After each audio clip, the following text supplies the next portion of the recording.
and gentlemen, welcome to another episode of Hudrico Live. And guess what? We are live in the studio with the number one offensive lineman in the class 2022 in the state of Nevada.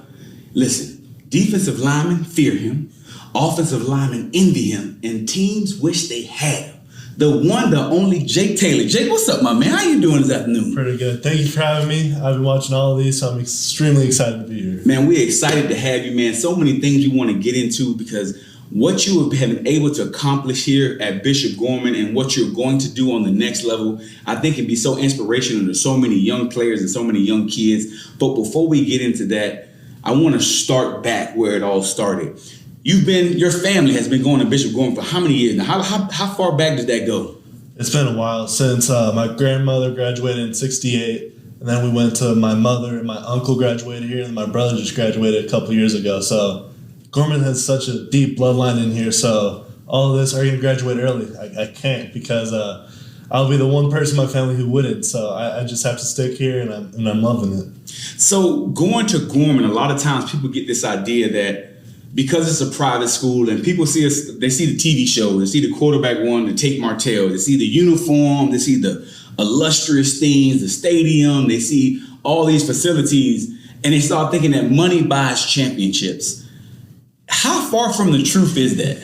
As we just had a banquet a couple days ago, so I have my captain's speech, and I said the one real true saying I would like to say to that is just come to one practice.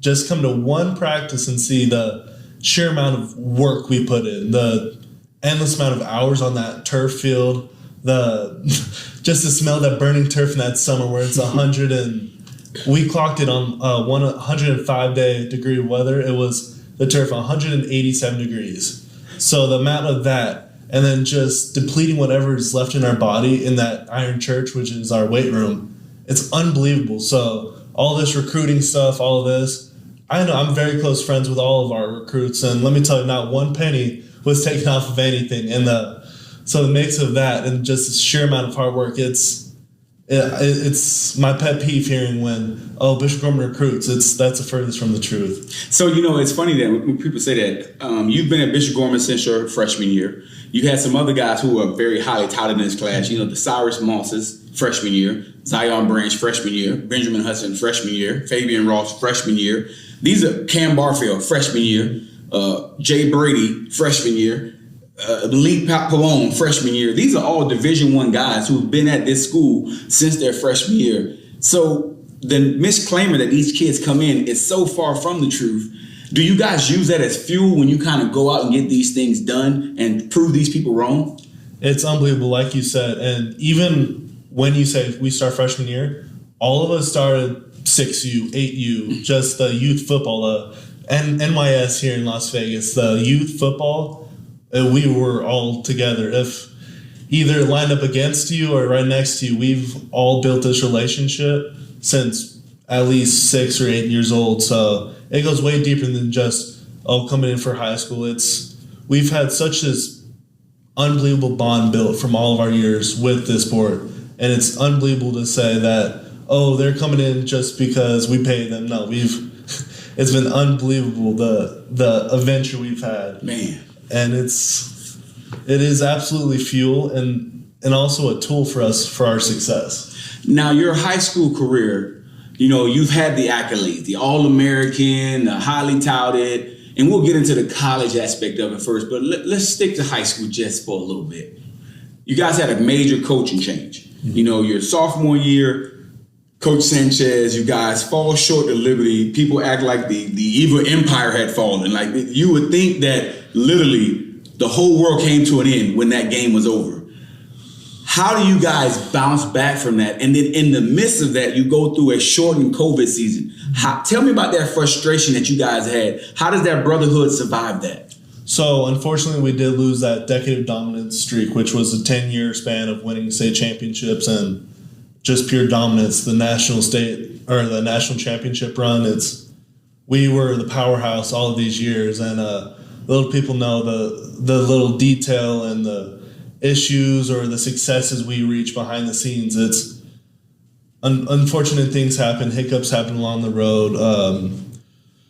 the largest hiccup was that whole COVID and pandemic. But little does everyone know, that's probably our biggest tool to our success.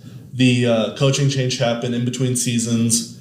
Unfortunately, Sanchez was let go, and our cornerback coach, Brent Browner, stepped up, filled the role better than any one of us could have believed.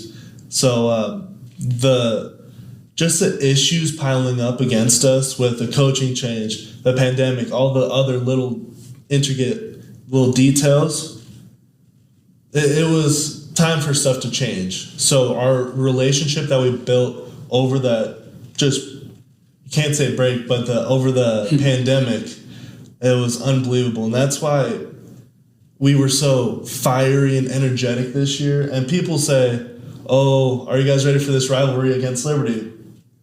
It's not a rivalry. No. It's not a rivalry. Rivalries go back and forth. If you get one lucky shot on us, we'll give you that, and then we'll show you who the king is, like we did this year. So how big of a moment was it for you guys, and for us as a team, to get that victory over rivalry, over Liberty? It was unbelievable.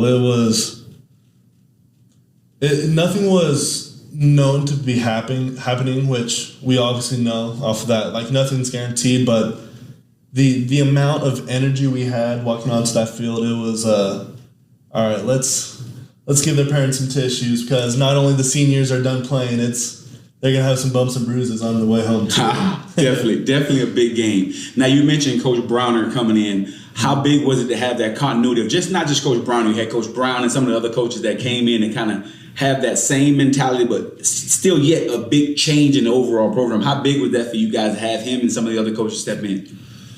So, once again, I've got to say I'm extremely thankful for not only Coach Browner stepping into such a huge role that was really needed in that time, but the coaches entirely. They did an unbelievable job. So, knowing like they said, the chip on our shoulder after the year happened, they had so much energy and will to just dominate and be successful that no one in this nation could compete with those coaches. I understand that, definitely. Now, as we transition to the next phase, people think about recruiting. A lot of kids, it's a lot of pressure for them. Everybody wants to be that guy, that kid who gets the 50 offers, and they get all these schools that get after them. Jake, how many offers did you end up getting through this process? I got mid-20s, I would like to say.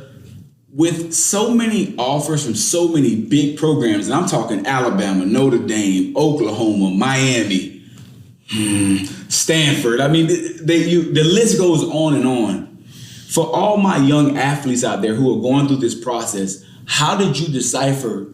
How did you mumble? How did you go through it? Because all these coaches on the phone telling you, man, you're the next great this. Hey, we're going to do this. This is what's going to happen to you. How do you go through that? What advice would you give that next great prospect going through that process?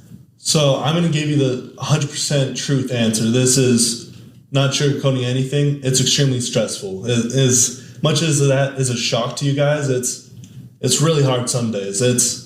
I'm extremely grateful, beyond grateful for what I have, but some nights you got study for the test, the finals, and all of a sudden you have the text like, hey, you're free for a call, and every time you're on the call, you just build a friendship with those coaches. So when it was time for me to make my decision, it was like almost going through breakups. Yeah, man. Every single one was like a breakup of just years of bonds built. It was like, oh, shed a tear off of that one, shed a tear off of that one. It's hard to make that decision because you love absolutely every coaching staff that got you to this point. It was hard to make the decision, but you feel the absolute truth and answer throughout the process, the location, the people, the fan base. It's little details, you know what's truly home, but for a second, everything feels like a home there. Especially when you go on some of these official visits and you go to some of these schools, and when I say lay out the red carpet, they just completely put it out there for you. But the biggest question, and this is one I've always, how do you tell Nick Saban no? Like, what? Take me through that. Bling, bling. Hello, this is Coach Saban. Jake, how do you say, Coach, I'm not coming to Alabama? That was by far the hardest school I'm saying no to. Once again, the coaching staff, the unbelievable facilities. But going back to the coaching staff, my greatest bond there was Doug Marrone. former NFL guy that just came out. Very close with Bill O'Brien, another NFL guy that just came out.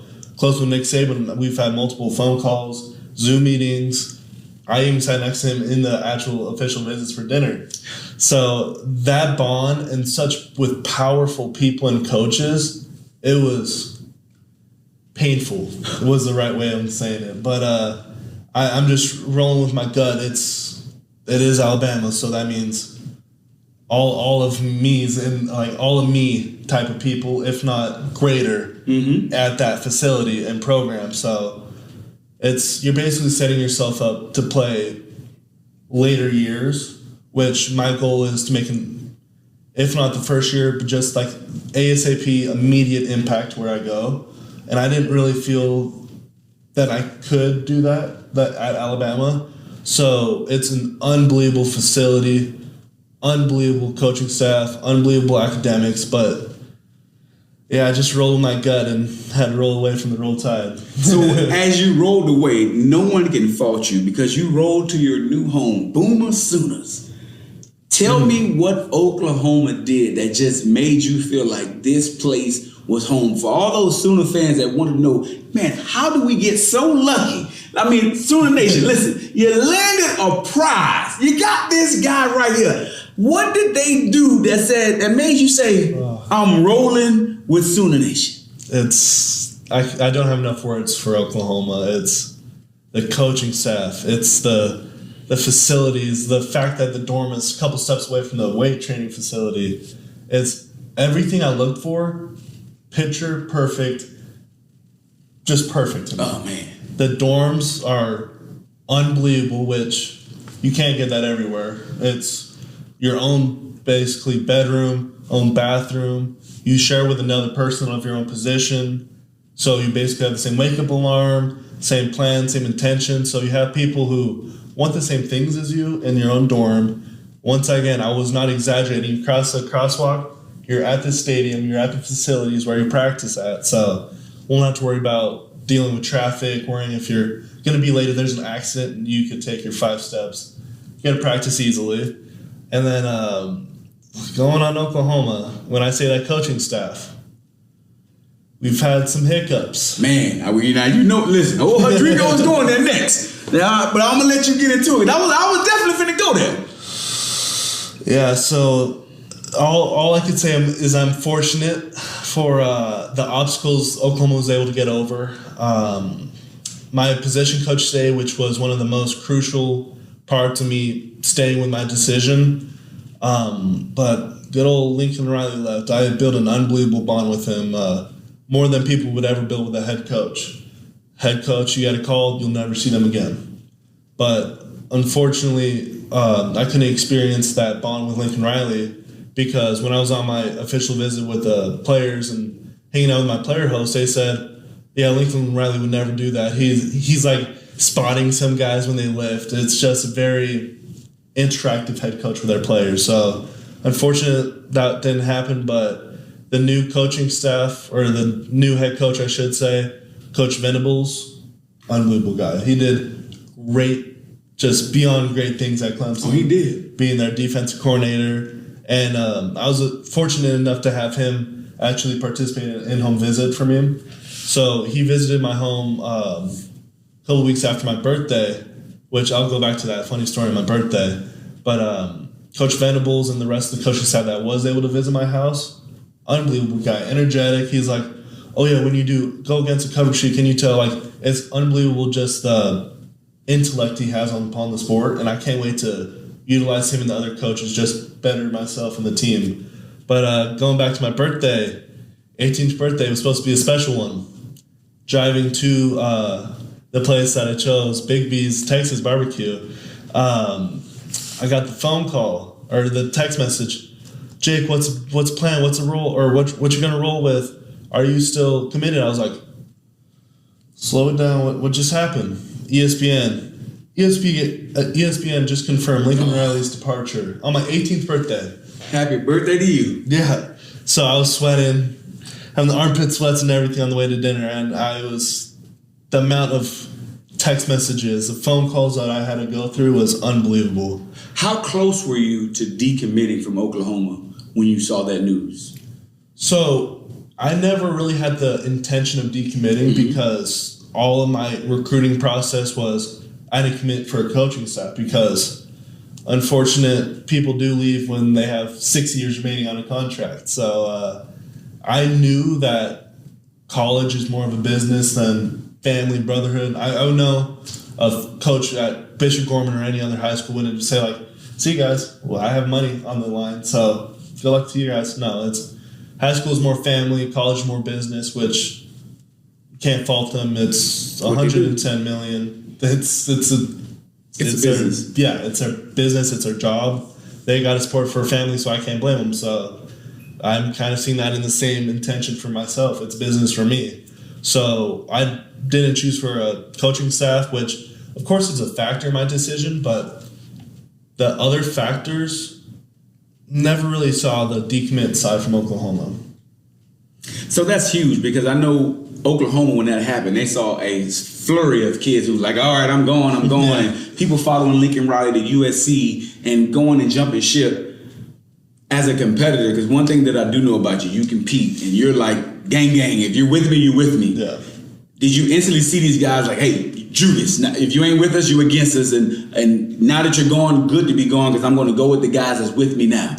Absolutely. And it's, as much as I wouldn't like to say this, it was like we don't need you. Bam. Like whoever sticks with us means they got that OU DNA, they got that mentality that I want. If you're like, let's think about this, guys. Like, no, I don't want you. I want Oklahoma mindset. If you're not with us, we don't need you. We got other guys in line. We got these high recruits, so we don't need someone whose head is bigger than the program. Sounds like a plan. Now, going into Oklahoma, you're getting ready to finish your senior year. You can lift everything in the weight room. For the Oklahoma people who are out there, now I know people's asked this question 100 times. What type of player are they getting out of Jake Taylor? So we don't do the same old questions at Hudrico Live. We're going to give you something different. 3rd and 10, 1st and 10, what type of plays are Jake Taylor plays? Are you a pass blocker? Are you a run blocker? Are you a mauler? What type of guy they getting? What type of play caller do they want the Oklahoma getting out of you? What do you like to do? So I know Oklahoma's more of a passing school, and I'll get back to that, but just knowing that, I kind of have to lean one way, but in reality, I like the make me pull. My favorite play, Jake, go pull, get that middle linebacker, we'll score right off your butt. I got you, coach, that's my play. So we call it, well, everyone calls it a counter, the guard and tackle pulls. Man, I'm scared for whoever's on that other side of that line. We're coming with force, so I don't care what the down and distance is. Make me pull and you got a gap. So that's probably my bread and butter, most favorite play, and I just feel the most dominant in that play. When you can run over someone and then you lay on the guy just watching the running back go by you, it's unbelievable feeling. There's nothing like it. So you get to inflict your dominance. Absolutely.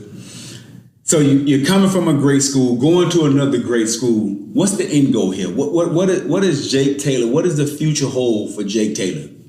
So fortunately enough at Gorman, I was able to set the school records for the bench and stuff like that. I was also able to be first ever junior captain in all of Gorman history. Repeated it senior year. I was 2-time captain. So I just want to be a leader. And that's the most simple way of putting it. It's either we'll see how long this whole football career takes me. That's the goal. NFL is the ultimate goal, but being a leader for the rest of my life is what I desire to be. Whether it's me leading, being a captain for an NFL team, or leading in the business, like an office, or anything that I'm in for a career path, I just want to be a leader in my field. Listen, I can't say it best. This leads me to what I like to call the final timeout. For the final timeout, ladies and gentlemen, you've met a great young man. Oklahoma, you are getting a prize. This is somebody that I tell you what, if I'm building a team, this is a bookend that you want to have on it. Not only a great student, great leader, great young man, and one heck of a football player. Thank you for taking your time. But for all the people who want to still follow you, Jake, man, how can they keep up with you, man? How can we get your numbers up on IG? What's your Instagram? How can we link it? How do we follow you, man? Yes, sir. So Twitter, Jake Taylor _79, and that's the same for my Instagram too. So I appreciate anything you guys could provide, and thankfully I got the blue little check mark on Twitter. He official like a referee with a whistle. Yeah, so it'll be a little easier to find. So thank you guys. Thank you for having me. Anytime. I'm beyond grateful for this. And that's another episode of Hudrico Live in the books.